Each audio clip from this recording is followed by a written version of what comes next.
I'm Diana Osuna, a social media manager here at Norwex, reporting to you guys directly from the Norwex home office in Dallas, Texas. Before we start, I wanted to thank you for tuning in right now on this very impromptu Facebook Live. Thanks to your love and all the support and very positive feedback that we have received from you guys over the last few months with all the Facebook Live events that we have been doing. We want to start doing this more and more. So you're going to be seeing us more often on this page, on these live events. And we're not only going to be talking about products, we're also going to be sharing the Norwex mission with you guys, what we do here at Norwex, and also the movement blog, which is a great tool where you can find excellent tips and information about how to live more sustainably. Maybe you're hosting a Norwex party, or maybe you are just throwing a birthday party or a holiday party or something like that, and you want to make it more eco-friendly. Well, our blog has great information on how you can do that, and just general information on how to live more sustainably and just make more conscious choices on your daily life. So today, on this Facebook Live today, we are going to be talking about foam packaging.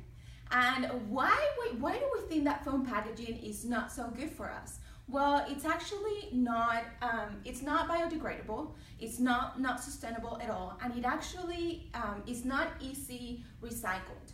Also, the synthetic chemicals in the foam packaging, it contaminates the food and the drinks that we have in those containers. So then when we eat it, imagine what we're ingesting. And last but not least, the animals that sometimes eat the foam packaging and all these materials, they can actually die from it because of all the chemicals that's in them. And whether they get it from the water or the landfills or the beach, it can also be really, really bad for them. So those are just a few things to keep in mind when we're thinking about foam packaging and how damaging it can be to our lives. Now, did you know that restaurants, big companies, and restaurants like McDonald's and Dunkin' Donuts and even Jamba Juice, they're actually doing something about this, and that's all thanks to their customers, because they're listening to their customers. Just head over to our blog. We have some great information in there about what these companies are doing, and you can find the link above this video. Just head over there and read about it. It's really remarkable, all the efforts that they're making. Now, for this Facebook Live, we asked our movement members some questions about foam packaging. We asked them how they reduce their use of foam packaging, and also in which ways they're switching to more eco-friendly alternatives, like maybe using reusable cups or reusable containers. And we got several answers, a lot of very positive feedback from our members, and we wanted to share a couple of them with you. We're only going to share a few, but you can head over to our blog to see the rest, and we're sure you're going to love them.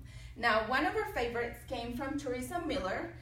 She actually said that she takes her reusable coffee mug with her all the time. She has it with her all the time, and she likes to drink coffee, a lot of coffee, and some of us do, guilty. So that way she's not using cups from the stores where she's going, and she has this with her all the time. So that's a great way to avoid using the disposable cups, disposable containers even. So just keep that in mind. Also, another great idea came from Kim Metzger. She mentioned that, when she goes to the gas station, when she goes to pump gas, she loves walking into the store and just getting one of those Slurpees, or maybe some of the drinks that they have there. And instead of buying a full glass, like a full cup of a drink, she just takes her own cup in there and she just gets a refill, and she actually saves money by doing this because they don't charge her as much. So in her case, where she lives, she saves about 50 cents every time she does this. So imagine how much money you would save over the course of maybe a year if you did this on a regular basis. That would be a lot of money. So just another idea to help you. And last but not least, this one came from April Taylor. We thought this one was brilliant, really. and we hope you think so too. She actually reduces her use of foam packaging by not purchasing from companies that use this type of packaging. She also mentioned that sometimes we don't know when companies use these materials until we receive the packages and we open them, and you know, what a big surprise, right?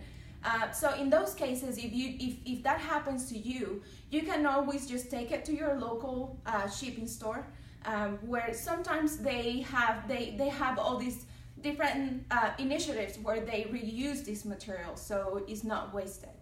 So we encourage you to just find out if your local shipping store does this, and if they do, then you can just go ahead and do that. Just take all that packaging, all that foam packaging with you, and then we're sure they'll put it to good use.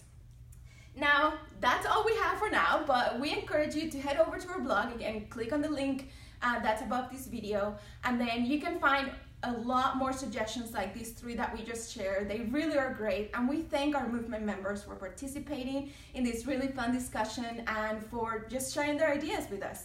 Now, we want you to share yours. We want you to comment below and tell us, how are you reducing your use of foam packaging? Or maybe in what ways are you trying to switch to more eco-friendly alternatives?